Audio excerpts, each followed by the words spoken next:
heart of where innovation, money, and power collide in Silicon Valley and beyond. This is Bloomberg Technology with Caroline Hyde and Ed Ludlow.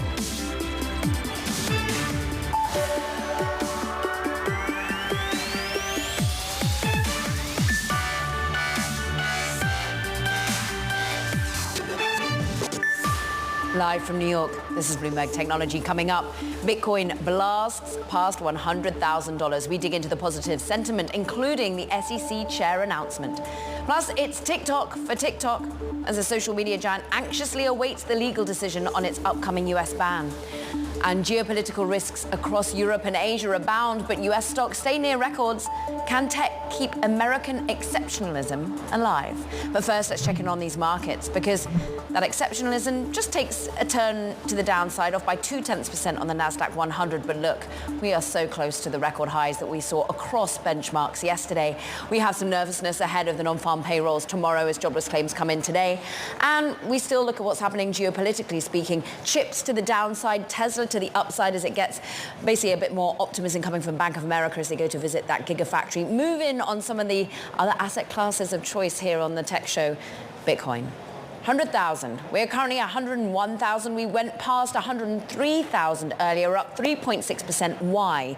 A whole fledge of positive sentiment. Maybe it's a little bit to do with Fed Chair Jay Powell yesterday at Deal Book saying it's akin to gold. We've also got Putin saying that he wouldn't be in any way restraining crypto. But then you have the all-important Paul Atkins announcement. Let's go to that with Bloomberg's Mike Shepard now, because we do have someone from the Trump administration, future administration, SEC chair pick, Paul Atkins, and just give us his background. Why is he seen as crypto-friendly?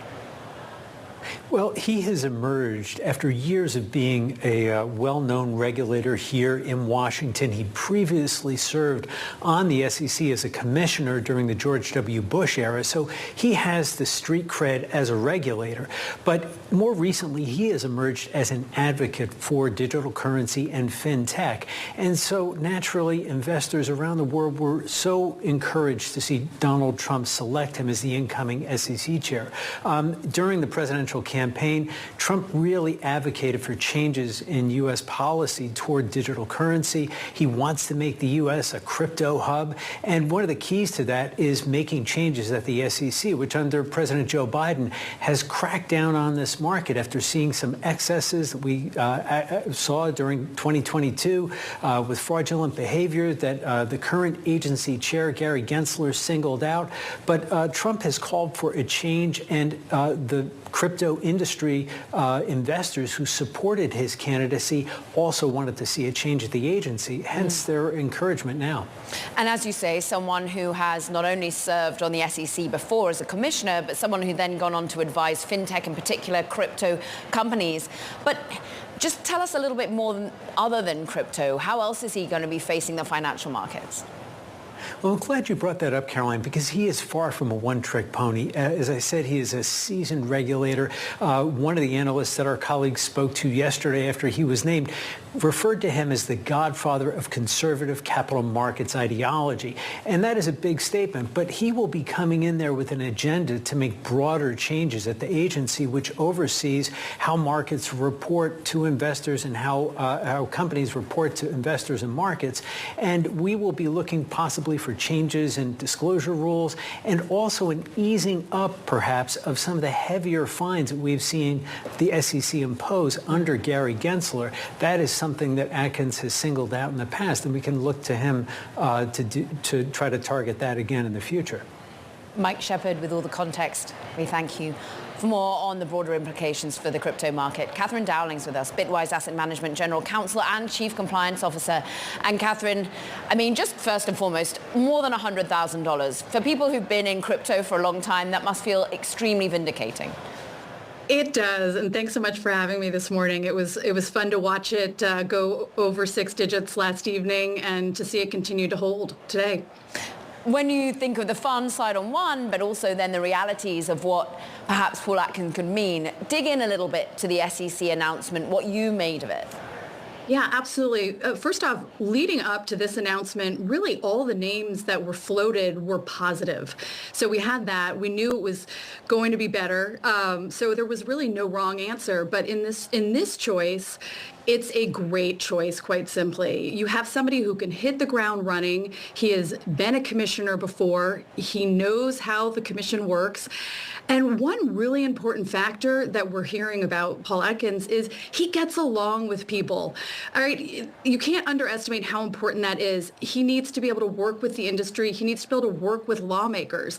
I've been at those hearings in Congress where it was antagonistic. Questions weren't being answered. Eyes were being rolled. And this was the environment in which crypto was trying to achieve regulatory clarity. And it just wasn't going to happen with that back and forth and the tension that was created in the Gensler era. So we are very much looking forward to a person who can come in, hit the ground running, work with the other commissioners, and hopefully also have a dialogue with the CFTC and with lawmakers. So in the new Congress, we can get some clarity, we can get some forward motion, stablecoin bill, market structure. So quite simply, this is an excellent choice, and he's another great add to the, you can't fault, regardless of your politics, you can't fault the economic team that is being put together by the transition team here. Catherine, I want to just speak to the cynics out there. The people who are now like, oh, great. Crypto's got a pro-crypto SEC chair, or all hell's going to break loose. We're going to see yet more fraudulent behavior that they believe goes on in the space. I want to ask you, because specifically, yes, you're in the ecosystem, but you're someone who comes from a federal prosecutor background. You're someone who's worked for U.S. Attorney General offices in California. So speak to that concern here that we're suddenly going to see rip-roaring in crypto with no holds barred. Right, absolutely. You're going to have that approach. You're going to have the folks who are going to say, oh, great, there's going to be no regulation.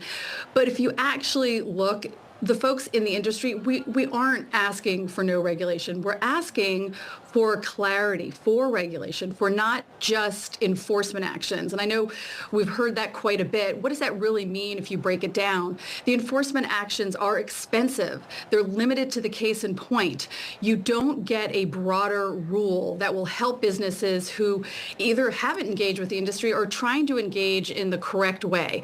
So having been at the U.S. Attorney's Office before and having worked very closely with the SEC, the light doesn't flip overnight. It's not suddenly that all the cases are going to disappear into the ether. It's just that you're going to have a better dialogue, you're going to get collaboration, and you're going to have a more positive approach to how we get there. We're not getting rid of everything. We're just going to get there in a more collaborative fashion. And that's what you need. What's interesting is we are seeing actually some of the crypto-related companies just turning to the downside a little bit. A lot of run-up into this announcement, so perhaps a bit of profit-taking going on, Catherine. But spell out exactly what some of you talk about certain laws and regulations that need to be put in place. We hear about stablecoins being tackled first and foremost. Is that the number one line on the agenda from the SEC? Where do you think the first rules are going to come? Yeah, I think stablecoin legislation coming from Congress will probably be the first one out, just because it's a smaller, nichier piece. And there's been bipartisan support, so I think that's going to be the first mover. The market structure legislation I referred to will take a little longer, but it's more of a dialogue has to happen. That's the definition. That's who is going to be the regulator, depending on where these assets sit from a definitional standpoint along the spectrum. So that'll take a little longer, but we'll have some more forward motion on both of those fronts. Is there any risk here? Could we see Paul Atkins not take the role, not be acknowledged for the role? Well, there's always risk, but as I said, we're hopeful that goes smoothly. I see no obstacles out there that should block it. However, as I mentioned earlier, there are a list of other folks, all of whom would be great choices. I'm really liking the Paul Atkins choice, given his involvement with the industry, his understanding, and quite frankly, as I said before, his demeanor and ability to collaborate and work with others, which is quite simply important in having a negotiated position with regard to some of this regulatory action. Catherine Dowling, great to have you join Bitwise Asset Management. We appreciate it. Elsewhere, on Capitol Hill, Elon Musk is in fact there today, stoking congressional enthusiasm, he hopes, for his pretty ambitious effort to slash at least $2 trillion from the federal budget. Now, Musk and his partner in the initiative, former Republican presidential candidate Vivek Ramaswamy, plan to meet with groups of lawmakers, followed by a session that all Republican House members have been invited to. Coming up, we'll discuss the impact of the French government turmoil on the country's businesses and startup sector. That's next. This is Bloomberg Technology.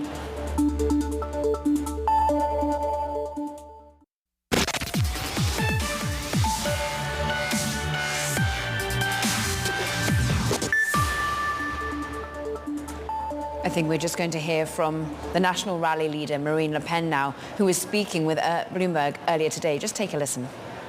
What I said was that the president's resignation is a personal decision for him and can only take place, in my view, when a political crisis happens or an institutional crisis can no longer have any other solution than the resignation of the president of the republic. What I do wish, on the other hand, because for sure there will be new legislative elections in the next few months, is that we work on a voting system by then that enables us to have a real majority, whatever that majority may be. But the country needs a majority. It can't live for months and years with 3 blocs, which in reality can't implement a policy. That was Marine Le Pen of the National Rally, commenting on President Macron's position after, of course, he has been dismissing growing calls for his own resignations from politicians across the political spectrum. Macron came out saying he will serve out his second term in full. He's set to talk further at 8 p.m. local time. That's 2 p.m. here in New York. But let's just discuss the impact of all this political drama on French businesses, on tech companies. Bloomberg's Benoit Barthelot does that for us. And how is sentiment at the moment? Is there a moment of crisis among executive boards? Yes, I mean, it's a moment of uncertainty, and as we know, business leaders don't like uncertainty. They like to be able to forecast their budget for next year, etc. Actually, that uncertainty started this summer in June when Macron called the unexpected snap election. So that's ongoing, basically. Barnier, the Prime Minister, was preparing a budget for next year that was actually going to slash some helps for innovative startups on R&D, etc. So now there is uncertainty if it's going to happen. There is a few weeks left for Macron first to pick a new Prime Minister, right, and then to vote, if possible, the budget. So yeah, like startup leaders and companies in general are waiting to see what's going to be in that budget, or if we are going to continue with this year's budget, which could be reconducted through next year through a special law. Benoit, it's notable that leaders like Eric Schmidt, of course, former Google CEO and now focused on geopolitics in particular, has come on this show and said France is the standout in Europe in terms of getting things done, having a really healthy ecosystem where companies like Mistral for AI can thrive. Has that been something being questioned of late?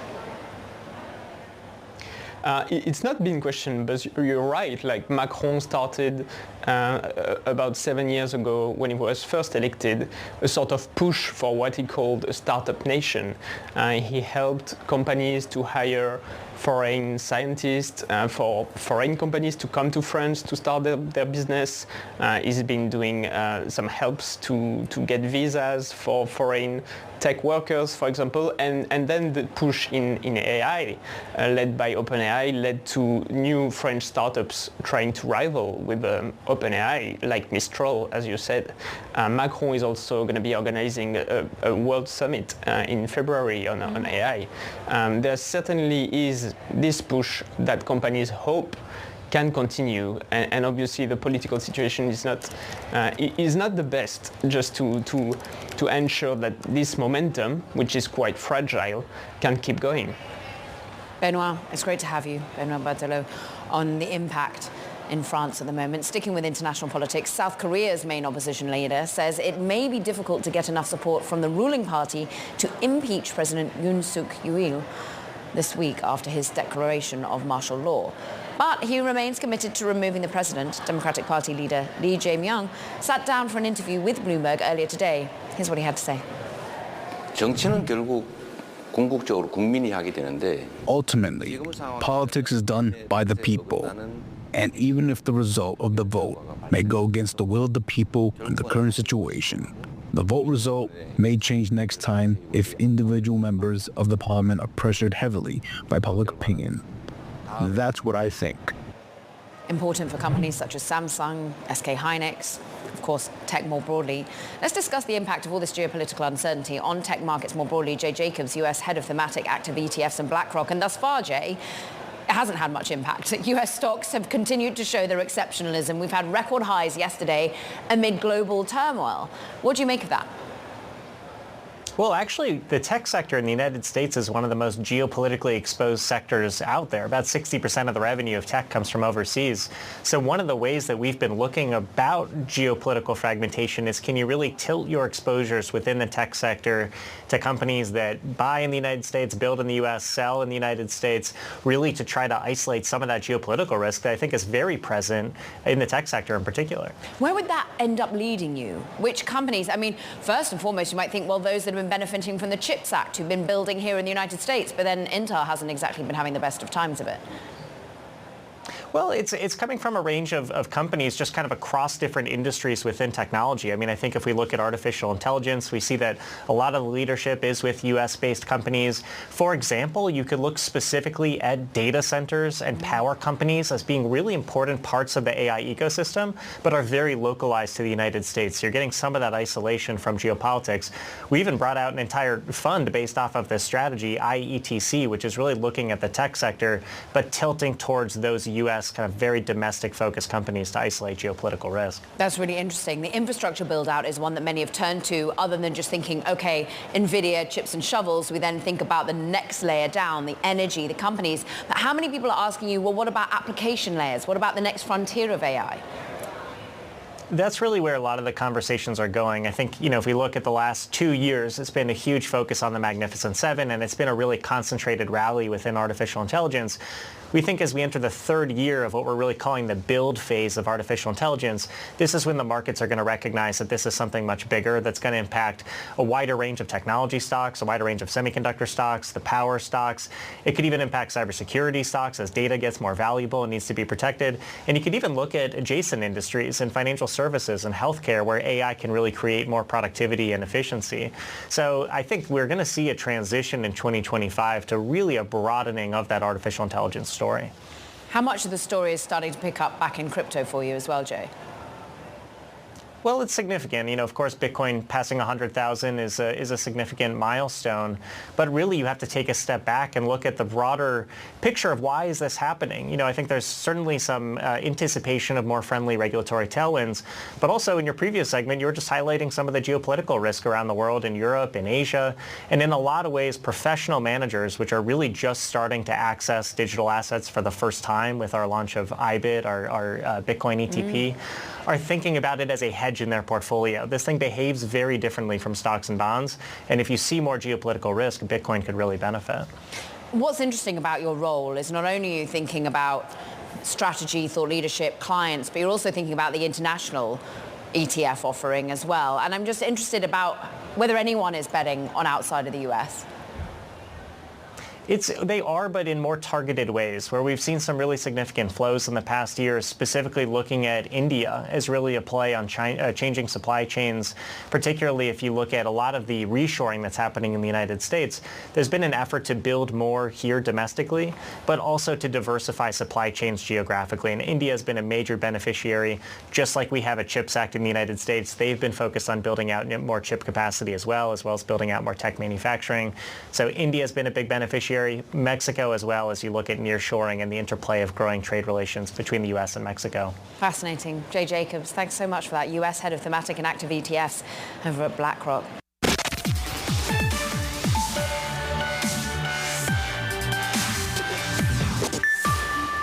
AMD CEO Lisa Su spent the better part of her 10-year career engineering one of the biggest turnarounds in Silicon Valley history.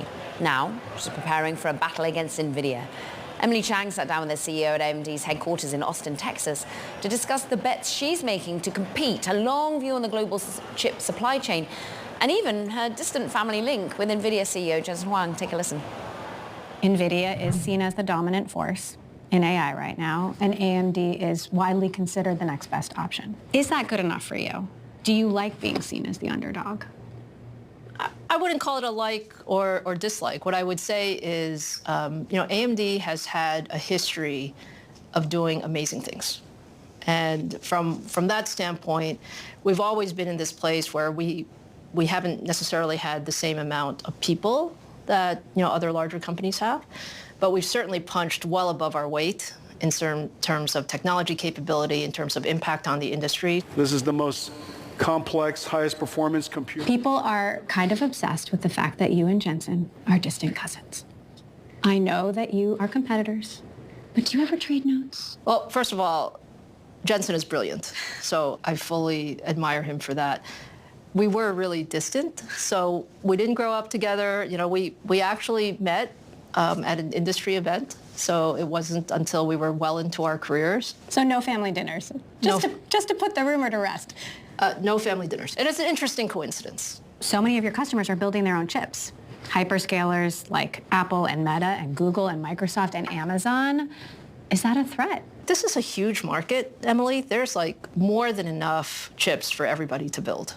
And the beauty of this is everyone's recognized that chips are so important. Yes, so it's natural that they're going to have their own capability. Has the shakeup of a very established industry surprised even you? It has a little bit, I have to say.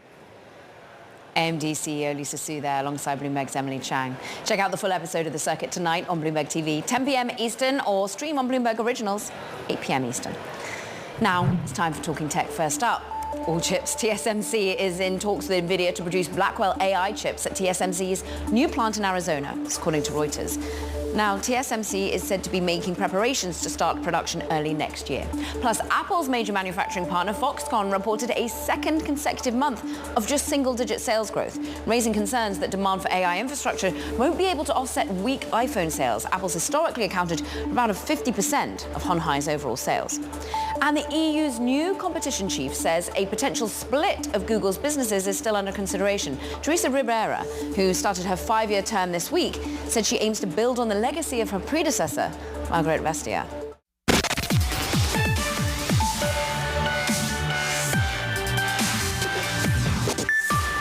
Welcome back to Bloomberg Technology. I'm Caroline Hyde in New York. A quick check on these markets because while we're teetering around record highs, the Nasdaq is only off by 11 points. The Nasdaq 100, that is, the big benchmark for big tech.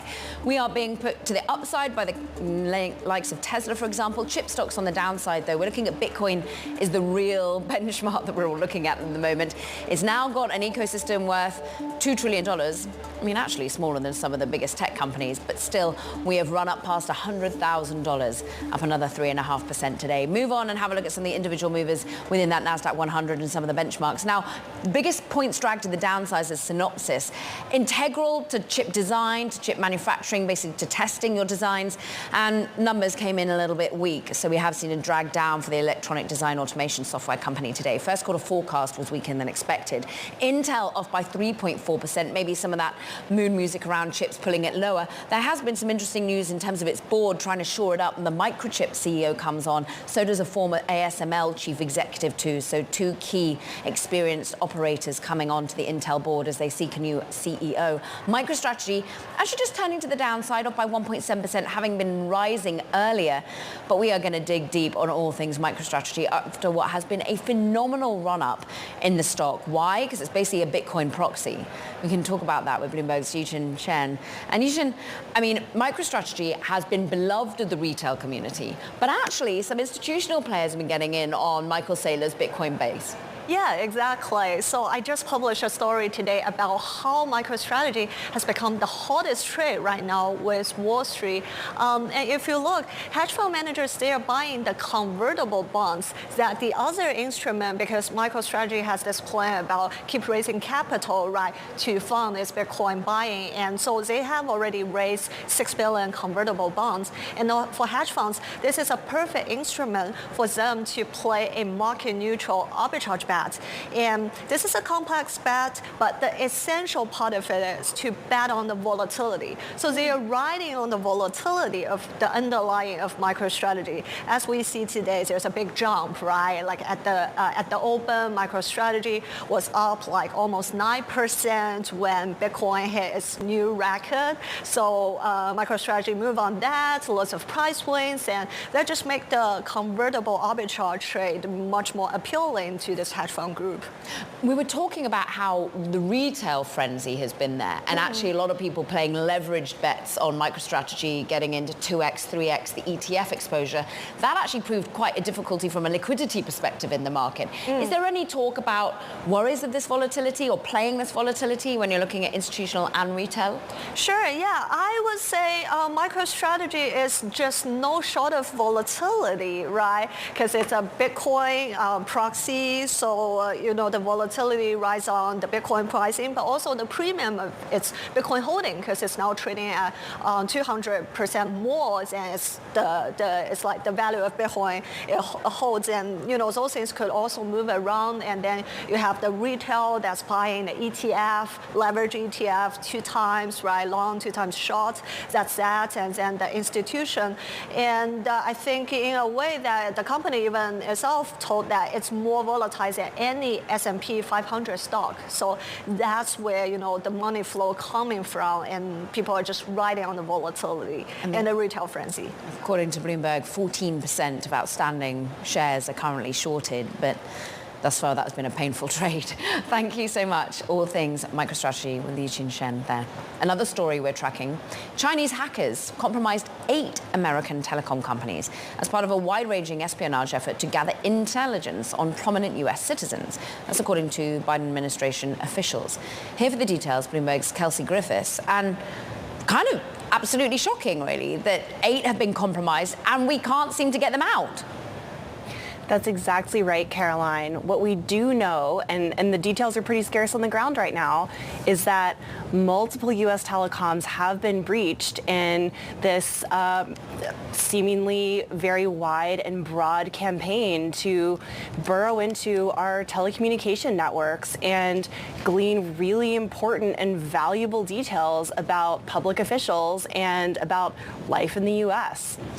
We also know, I believe there's worries about both incoming president and vice president in terms of being compromised on their communications.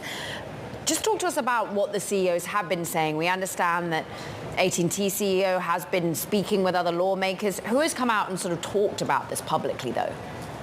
That's right. There haven't been a lot of companies that have so far come out publicly and talked about this. T-Mobile last week became the first carrier to publicly share details about what they had seen on their networks and sort of some of the markers of that threat. And they spoke with me about that exclusively. They also put out a blog post last week that detailed some of those threats. So I think that, what we're seeing is a really sophisticated attempt, and T-Mobile caught it early, but some of the other carriers, it seems, weren't so lucky. Kelsey, fascinating reporting, and I think Senator Marco Rubio, who's eventually, of course, meant to be Secretary of State, talking about how this is as bad as it gets. Kelsey Griffiths on all things hacking. Coming up, does the unicorn status need to be reevaluated? We'll be discussing that with Rebecca Lin, co-founder and general partners of Canvas Ventures. That's next. This is Bloomberg Technology.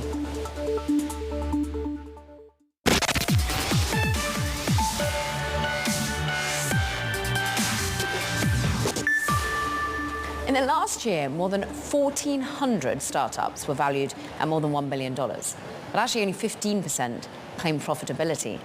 That's how our next guest is measuring, well, the fact that these numbers don't seem to be a measure of real success anymore. Unicorn status, how do we reevaluate it? And what are the new markers for that success? Rebecca Lin, I'm pleased to say, co-founder and general partner of Canvas Ventures. We steal all your great statistics, Rebecca, but the statistics are shocking. And I'm interested as to what you think the new benchmark is and how many of those 1,400 actually still vindicate a $1 billion valuation. Yeah, I think the number I've heard is it would take about 20 years for all of those unicorns to actually make it to the public market, and only 15% are profitable. And on top of that, a lot of them have been around, for over 12 years. So just way too long to really hit their stride and hit profitability. I think with Gen AI now, a lot of the metrics we'd seen in the past aren't really the metrics, we're looking for in the future for success. Unicorn status, I think people have said that we need a new beast. I think that's absolutely true.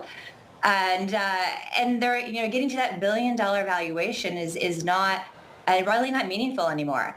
And then on top of that, what we're seeing with Gen AI is an incredible opportunity to generate revenue quickly. We're seeing this in the statistics about how quickly companies can get to $1 million of revenue. It used to take companies quite a lot longer. Right now with Gen AI, the median is like 11 months, right? And we actually saw a company the other day that got to $1 million of ARR in 2 weeks. But is that sustainable, Rebecca? Is that something? It's not. No. No, I don't think so. I think what's happened, I don't think it's sustainable. And so what we really are looking for are companies that have sort of a unique insight and very deep industry knowledge in the area that they're going into. We think that's more important than it ever was before. And I think this, the ARR ramp we're seeing, which so many VCs were hanging their hats on for so long, is really ephemeral. And so, what's happening is, these big enterprise companies and consumers too are signing up and they're paying money to really, really pilot, the technology.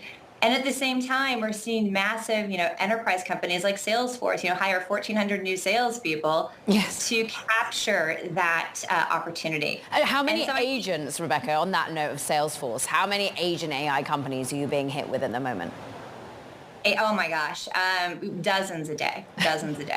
And I think those are features. Those are features of, large enterprise companies in the future. They're features. So what is the reality? What companies do you want to see being built? What problems are you wanting to see being solved that is unique right now? I love that question. Thank you. It's so exciting right now to be in venture. There are so many theses out there that we have wanted to invest in for a very long time. And there are companies that tried to do it, but the technology just wasn't there yet. I mean, a prime example, was of a company that was impacted by Gen AI was Casetext. Casetext was doing really well. They had 10,000, customers, but they couldn't fulfill the last part of their promise, which was really to truly stand in the shoes of a legal counsel. And when Gen AI came along, they could do that. And that was a huge unlock and why they were purchased very quickly by Thomson Reuters. Another one that we've wanted to see for a very long time is voice. And I think that is the most exciting thing about Gen AI right now. And so when we were in Doximity for many years, I just thought, we should be taking the entire patient call volume, both inbound and outbound, off the shoulders of the physician's office. That should just happen. And the tech just wasn't there yet. We've been looking for this tech ever since, we led Siri many moons ago, right? Yeah. And with Gen AI, it suddenly is there. So we invested in a company pretty recently called Parakeet with a founder with super deep technical knowledge on the medical space. And they're doing just that. They're taking the call volume, the inbound and outbound call volume off the shoulders of a doctor's practice. And that to me is really, really exciting. We listen to you because of the amount of times you're on a Midas list, the amount of times you're called one of the top VCs, but also because of the exits that you have seen. And you call out Casetext, which is M&A. We've also seen, as you just mentioned, Luminar, for example, which actually managed to do the public kind of route. How are you anticipating some of your portfolio going public come 2025? Yeah, I think the window is starting to open. There are so many companies that are ready. I think the market's ready. I think with the new administration, people are ready for the unlock. And I do think we'll see the public market start to open up. Maybe I'm too optimistic. I don't know, but I do think that that's a very viable option for people going forward. The other thing is I think M&A. I actually prefer M&A every single time because it's just a much more linear exit for founders often. And so I think founders should always keep both options in mind. My most successful companies have had a very exciting IPO path, but have also dual tracked with an M&A path at the same time. Rebecca Lynn, We thank you for pushing ahead to next year, co-founder and general partner of Canvas Ventures. We hope to see you in that new year. Meanwhile, let's talk about a company that's part of one of the most valuable startups out there, ByteDance's TikTok. It's tripled its US shopping sales to over $100 million. The social media platform says its app drew in a 165% annual increase in shoppers for the 2 days between Black Friday and Cyber Monday. This comes as the app faces, of course, potential shutdown in January, as regulators fear its parent company ByteDance poses a national security threat. Let's dig into that TikTok on TikTok. Alexandra Levine is with us. It could come tomorrow. I mean, we've been sat here all week thinking that we'll get a ruling on whether or not the case can continue that US would ban TikTok come January 19th. Yeah, it is finally here. We are expecting a decision probably out of Washington tomorrow morning. And it's a really consequential moment. It feels like it's been a very long time, but this is actually a hugely consequential moment.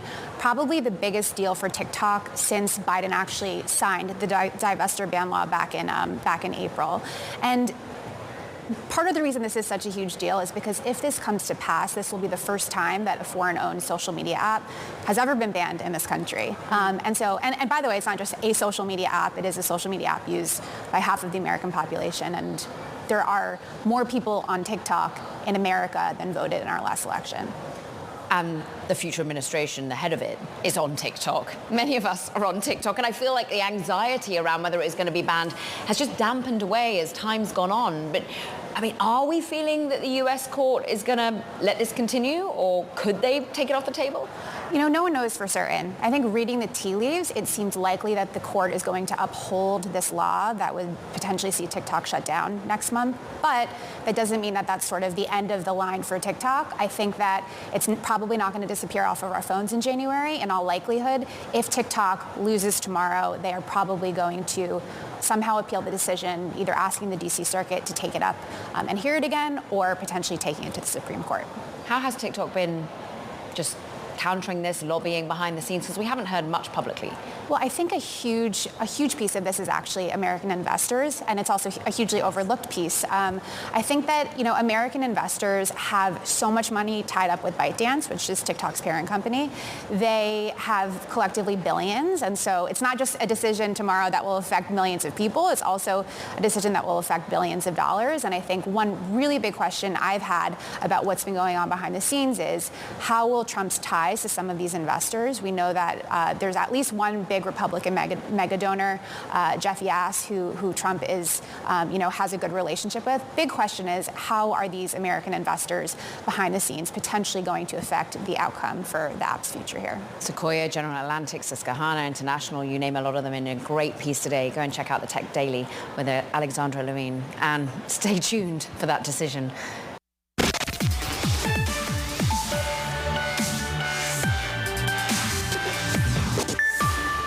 OpenAI is partnering with defense tech company Anduril on anti-drone systems. Bloomberg's Shireen Kafari has the inside track. And Shireen, this is more of a push we're seeing from OpenAI to be something that serves US defense, the government particularly. That's right. So the company has said that they want to prioritize supporting the U.S. government and its democratic allies in adopting AI. And a big part of that is increasing their defense partnerships. So they have also done a partnership with the U.S. Air Force Research Lab. They are working with Los Alamos. And they've hired a former top Pentagon official to head up their policy in that area, and also added the former head of the NSA to their board recently. So we're seeing a lot of movement in that direction. How do employees feel about it? Because it can sometimes be controversial, this kind of work. Yeah, absolutely. Historically in the past, for example, in 2018, when Google was starting to partner with the Pentagon in what was called Project Maven, it was hugely controversial. Employees protested. The partnership ended up not working out at that time. However, now we're seeing, I would say, less resistance from employees generally. Of course, that could change, but so far we haven't seen much pushback. And it's not just OpenAI. OpenAI's competitor Anthropic recently did a big partnership with Palantir and Amazon, and Meta has also been doing some work in this area. So I think this is a trend we're continuing to see grow. And very briefly, look, Sam Altman was at the DealBook event yesterday talking about his optimism that Elon Musk isn't going to be too vindictive when close to Donald Trump. Do you think that this could be in any way an issue? I think it's really too soon to say what is going to happen in terms of AI policy and exactly how or if Elon will be involved. We know, of course, he's leading Doge, but so far there's still a lot that's being decided about who and how AI policy is going to shake out. So I would say it's too soon to say. Shireen Ghaffari, brilliant to have you. Thank you. Meanwhile, President-elect Trump, as we were just talking about, has now nominated fintech billionaire and SpaceX astronaut Jared Isaacman to lead NASA. For more, Bloomberg's Lauren Grush joins us. And look, he has been busy going up and doing spacewalks with SpaceX, and now he's going to be leaving his CEO role. Yes, absolutely. I mean, if there's one thing that most people can say about Jared is he's very passionate about space. He really kind of burst onto the scene in 2021 when he announced that he had booked the first all-civilian astronaut crew trip to space on SpaceX, and ever since then he's only become more and more of a central figure at SpaceX. So it's certainly a very interesting pick, and I think it's going to open up a lot of questions about, you know, his relationship with SpaceX. I mean, you have to understand NASA and SpaceX are very big partners, and SpaceX is maybe the biggest contractor that NASA has right now. So it's definitely a very unique pick for the agency that I don't think we've seen really before. Yeah, so replacing Bill Nelson, are there ways in which they have protections in place to not have these blurred lines as to someone who ultimately doesn't work for SpaceX but has plowed an awful lot of his personal fortune into rides using SpaceX, and I'm sure has a personal relationship across the board? Absolutely. I do believe there are some areas where he might have to recuse himself. For instance, if he has an investment in SpaceX where he holds shares, it's possible he might have to divest those. If there are major decisions that are being made about future contracting, you know, it's possible he might have to recuse himself from making those decisions. A lot of the times NASA administrators don't get into those nitty-gritty details. But again, it's a lot of open questions I think a lot of people will be asking, because anytime NASA makes a decision on a major NASA contract, you know, those can get quite contentious. We saw that when they put out bids for their human landing system. SpaceX won that, but Blue Origin ended up suing NASA and the federal government over that decision. So those decisions can get quite contentious, and I think his selection will only add fuel to those fires. And there's pictures of Jared Isaacman doing that spacewalk quite a few months ago. Interesting that Starlink, of course, is a customer of Shift4 Payments, so plenty of interlinking going on. We thank you for bringing us the latest. Bloomberg's Lauren Grush on the latest from Trump administration picks. That does it for this edition of Bloomberg Technology. You don't want to forget to check out the podcast. You can find it on the terminal, as well as on Apple, on Spotify, and on iHeart. From New York, with stocks near record highs, this is Bloomberg Technology.